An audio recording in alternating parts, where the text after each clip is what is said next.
Avant les chevaliers et les seigneurs, ce sont des milliers de paysans, marginaux et pèlerins qui marchent vers Jérusalem, sans armure. Pierre l'Ermite n'était qu'un simple religieux. Suite à l'appel du pape Urbain II au concile de Clermont en novembre 1095, il va devenir le visage d'un phénomène sans précédent, qui allait précéder la croisade officielle qui est composée de chevaliers et de seigneurs, qui est appelée de nos jours par les historiens la croisade des barons. Pierre l'Ermite parcourt la France, prêchant aux populations pauvres et aux marginales, suscite un élan de ferveur, réunissant une foule de croyants peu armés mais dévoués, croyant que leur foi les protégerait jusqu'à Jérusalem. Ces croisés populaires, appelés Pauper et Christi, partirent en direction de la Terre Sainte en 1096. Pierre l'Ermite reprend le même slogan que le pape Urbain II, de Svult, qui pourrait être traduit par Dieu le veut. Tous ceux que la société féodale méprise voient soudain une mission divine. Entre 15 000 et 40 000 pèlerins, selon les estimations, vont répondre à son appel. Le 12 avril 1096, le chevalier Gauthier sans avoir part de Cologne en tête de la croisade populaire, avec en sa compagnie quelques chevaliers. Ils arrivent à Constantinople le 20 juillet 1096. Pierre l'Ermite rejoint avec ses partisans qu'il a obtenus lors de différents prêches effectués lors des arrêts de son périple.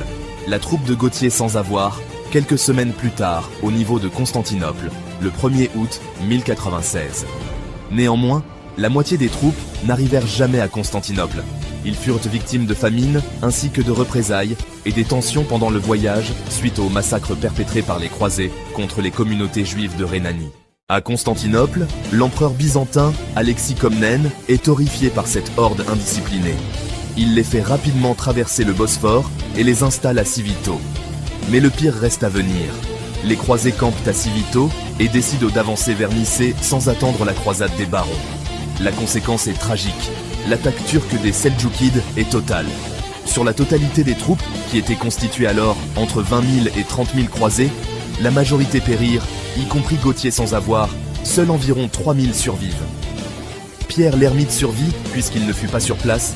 Il était reparti à Constantinople pour obtenir du ravitaillement, mais à son retour, ils virent que la quasi-totalité de ses compagnons avaient péri. Pierre l'Ermite rejoint la croisade des barons pour la prise de Jérusalem, où il sera relégué au second plan. On perd ensuite ses traces après la prise de Jérusalem en 1099, mais serait mort en 1115 selon certaines sources. Cette croisade populaire révèle une vérité terrible. La plupart mourront avant d'atteindre leur but, sans avoir pu entrevoir la cité de Jérusalem. Si cette capsule t'a plu, n'hésite pas à t'abonner pour ne pas louper les prochaines.